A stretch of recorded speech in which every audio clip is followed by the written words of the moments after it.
Why is everyone hating on the new Squid Game spin-off show? If you've been living under a rock recently, Squid Game Season 3 just came out, finishing off Netflix's biggest new IP with a surprising ending. Gi-hoon ends up sacrificing himself for a CG baby, and the frontman gives the baby to his little brother that can't find him, then goes to Los Angeles and finds Gi-hoon's daughter and gives her his bloody tracksuit and $30 million. But as he's leaving, he catches a glimpse of Cate Blanchett playing the iconic Korean slap game of Dokji. But how does she know how to play this, and why is she playing it with an American homeless man? We have no idea. Also, why does the homeless man not go crazy after this woman hits him and just dart off with her money? We also don't know that either, and if you think the fans would be excited about this, it's quite the opposite. The scene sets up the American spin-off show that has already been rumored that they started writing. It establishes the Hollywood watering down of yet another franchise. Will it be good, or do you think it's unnecessary? I can't help but feel like a spin-off show where we lose the main characters as well as the original director just won't be as good. But then you see who might be attached to this project, and then we have something to talk about. But just the tease of an American spin-off show alone has everybody talking about it, but not necessarily in a good way. You would think how big of a success this show has been in the last couple of years that everyone would be so excited to hear that we're getting more Squid Games, but it's kind of the opposite. Ever since the big tease of doing this spin-off show about an American version of Squid Games, everyone's been laughing at the idea. I mean, I've seen even the main actors and the director talk about a different spin-off show they would want to see, which kind of makes me wonder if this was Netflix's decision and no one else had a choice in the matter. Because if you're Netflix, obviously you're going to milk this franchise for as much money as you can, and doing a competitive death games in the US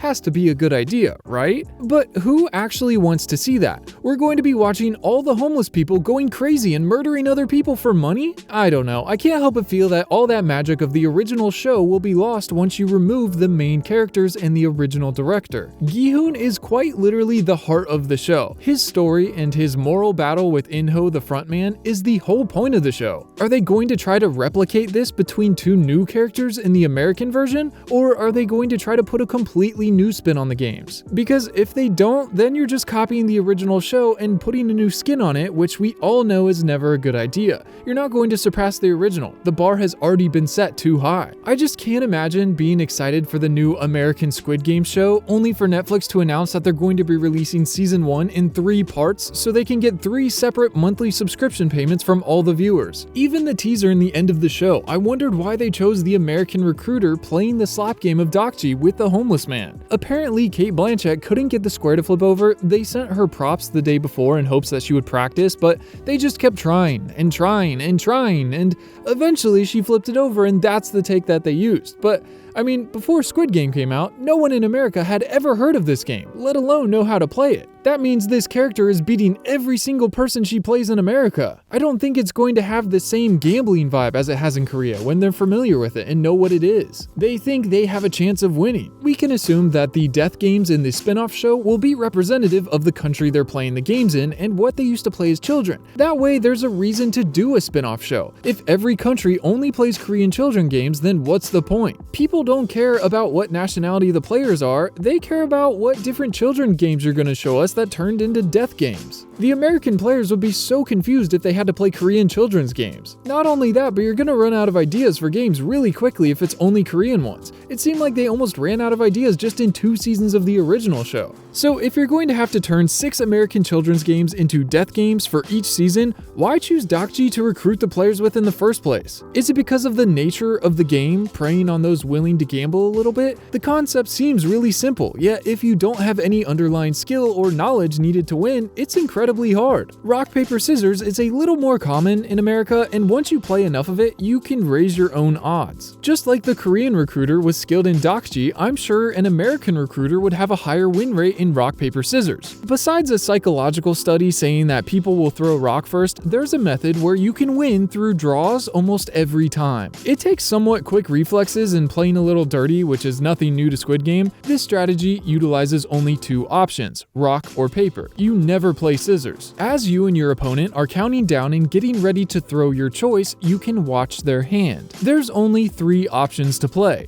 Two of them, rock and scissors both, are thrown with a closed fist, and paper is thrown with a completely open hand and is usually done on the way down before your fingers would extend for scissors. This small, minute tell can be enough to completely rig the game, ensuring the homeless people will keep playing until they take the bait. If you see your opponent open their hand on the way down, you should open your hand too. This will result in a draw in which neither player wins. And if they keep their fist closed, you know they're going to play rock or scissors. In this case, you only play rock. If they throw a rock too, you draw. If they throw scissors, you win. All you have to do is watch for them to start to open their fist or not on the way down, and you only have to decide on 2 predetermined options and you can win or draw each time. I don't know why they wouldn't use a more familiar American game for recruiting people in the US. It can still easily be used to get people to come to the Squid Games. In rock, paper, scissors, if you lose a lot and think it's completely random, there's only 3 options. Odds are you're about to win. I think this would be just as enticing to keep playing, and they've used this game in the show before. They literally had them playing rock, paper, scissors -1 in the first episode. But then, once we see 456 Americans getting the crap slapped out of them by Cate Blanchett and end up in the Squid Games,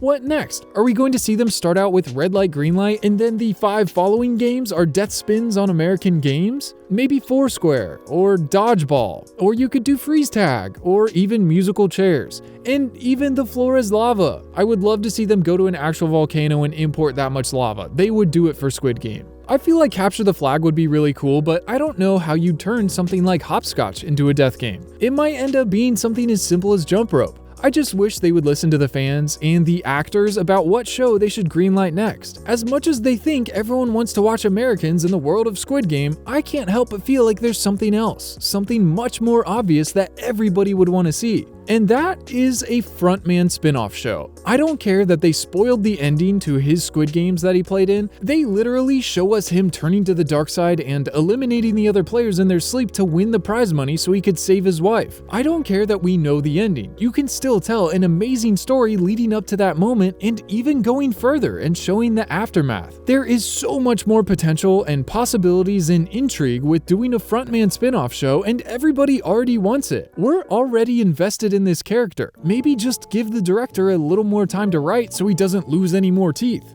In-ho is one of the 2 main characters of the show, and just as interesting as the hero is, Gi-hoon. Sometimes the villain is just as interesting, if not more so, and I think this is extremely the case with the frontman. They made his character so mysterious in the first season only to humanize him so much in the second season, and part of me just doesn't even want to acknowledge the 3rd season because he didn't really do anything in it. I feel like his story should have been fleshed out much more, especially the final climax with him and Gi-hoon as well as him meeting Jun-ho. But this character is the perfect reason to give the fans a spin-off show. He was a normal person at one point. He fell in love with a woman and got married and was happy in life. He was a police officer during his youth. He believed in making the world a better place and wanted to help people. To see where he started compared to where he ends up leaves such a big story to tell. And the actors themselves have been very vocal, saying that they want to see this too, which is really exciting. They told the director in person how much they want to see a frontman spin-off show, a completely centralized story around just In-ho. Lee Byung-jae, who plays Gi-hoon, said he really wants to see In-ho's life story, before the Squid Games, him during his 2015 games, and then what happens to him after Season 3. In an interview, the director mentioned that after Season 3's games ended, In-ho himself personally raised and cared for the baby until he takes it to Jun-ho's apartment and drops it off. These are all very important things that I would love to see in a spin-off show, and in doing so, not only do we get more Lee Byung-hoon as In-ho the frontman, but also we get to see an opportunity to have more Lee Byung-jae as Gi-hoon, and you can tell more behind-the-scenes perspective stories during the last 2 Squid Games. They almost seem to treat it like a book in some moments, completely relying on what the characters were thinking to drive the scene forward rather than what we could hear. I want to know so badly what was going through In-ho's mind when Gi-hoon suggested overthrowing the guards and shooting up the Squid Games. I want to know how genuine he was being when he told Gi-hoon about his tragic backstory losing his wife and child. I want want to know what he was thinking when he had to eliminate Jungbei and when he revealed himself to Gi-hoon, and I think the fans would love to see all of these things too, a lot more than we would want a Squid Games USA show. They'd have to try really hard to keep the same tone of the original show, and while it might be cool to see some of the childhood games we grew up playing turned into brutal death games, they'd have to do even better, writing good characters and a good story. Knowing Netflix, they'll probably try to include Inho in the spinoff just to convince more people to watch it, but honestly, I think more people would tune into a prequel show for just him. If we get this Squid Games USA spinoff, people will watch it just like they watch every other unnecessary sequel churned out for more money, so while it will financially work to some extent, do you think it would work better than a prequel character study on the show's main villain? Not only could we see the pure, human person he was before the games, but we could also see more of his fall to the dark side and how the game runners manipulate him into becoming more evil until they eventually convince him to help them with their dirty work. They could use this show to explore more of the Squid Games lore that they didn't explain in Season 3. Who actually runs the games? Who's this mysterious person on the other end of the phone that the frontman answers to? How big is this operation? What were the games like before Inho became the frontman? And how much did he change things? And then they could go forward and revisit important moments from Season 1 through 3